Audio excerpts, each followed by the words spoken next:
Good afternoon. Today is Friday, December 1st, 2017. I'm Joe Paul, the local president.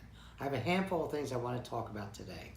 First and foremost is we have 2 or 3 removals, a couple 14-day suspensions, a couple 7-day suspensions, and numerous letter of warnings everywhere, not just in the plants or Lakeland or Seminole or Orlando PNDC, but out there in the field as well. And most of them are attendance related. So be careful and watch yourself because management seems to be being a little closer on that. So kind of keep your eyes out for that.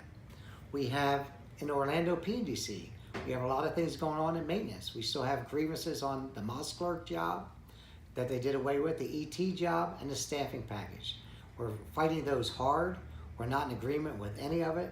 So we're going to stay on top of that and we'll keep you abreast of that as it goes. Right now, they're denying these things as step 1.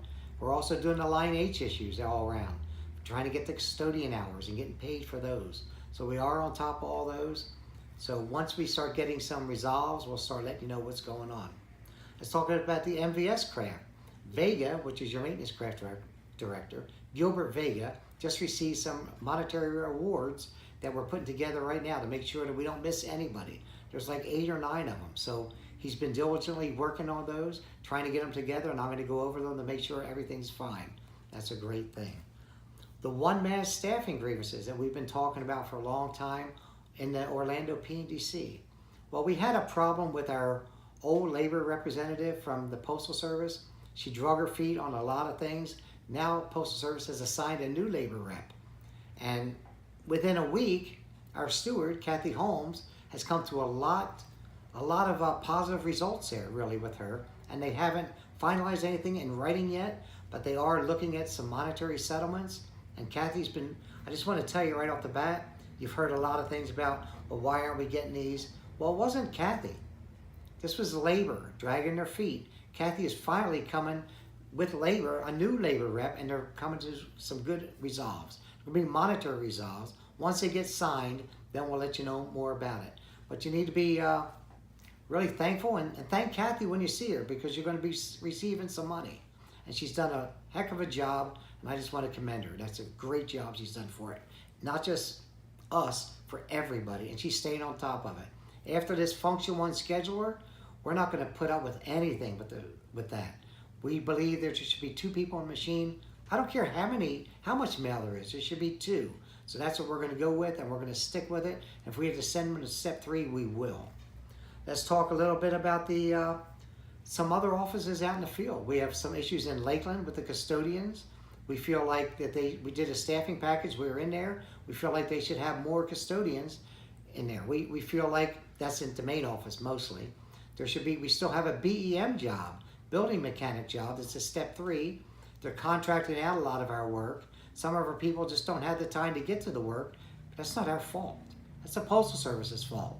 And we need the monetary settlements and the jobs for that.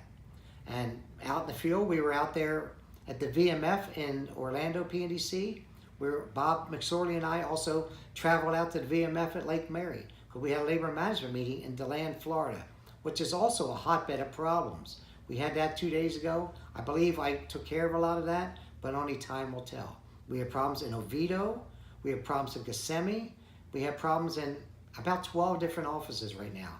We have 102 plus 3 plants. So as you can imagine, Merry Christmas, really, but we're staying on top of it.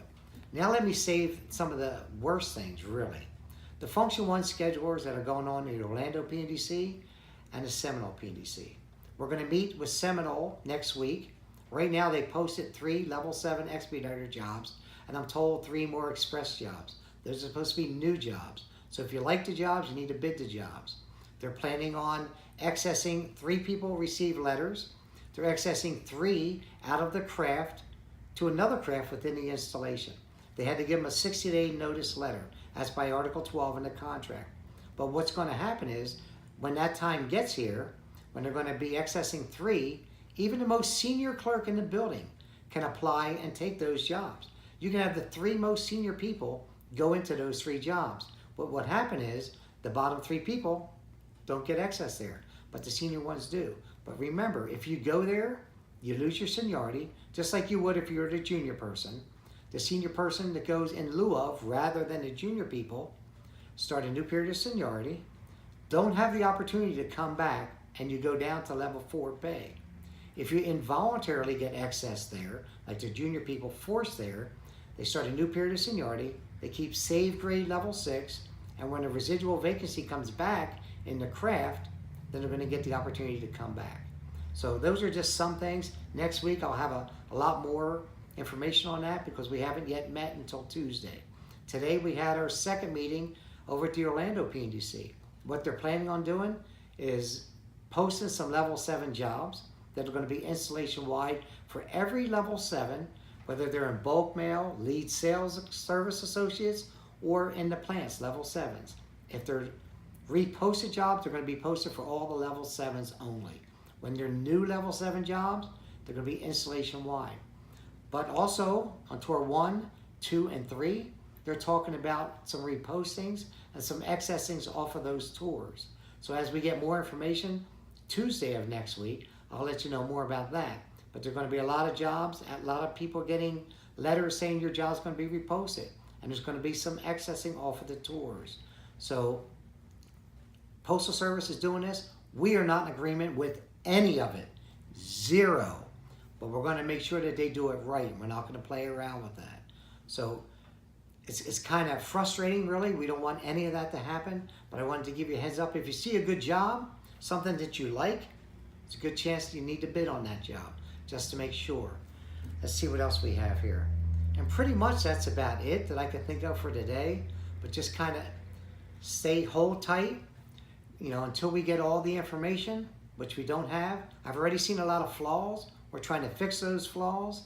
The Postal Service, I don't know if it's probably not locally, but they're giving them bad information, and we're making sure that they do it right. I've got a good grip on this, and we will make sure it's done right. And we don't want any inconvenience to our members. And we're going to do everything in our power to take care of that. We're also still going to have our union meeting. I believe it's the 14th, not this Thursday coming, but the following Thursday at 7 o'clock. We're also trying to get together either in January or February. In the beginning, we like to have a picnic, and we're trying to get all our resources, all our information together, trying to line some kind of a picnic to where we can have your family, your relatives, your children, your grandchildren, and make this a good time for everybody. So in closing for today, that's all I have. I'm sorry that I went so long, but as I get more information, I'll brief you on more. And thank you very much for being strong, loyal APW members. Thank you very much.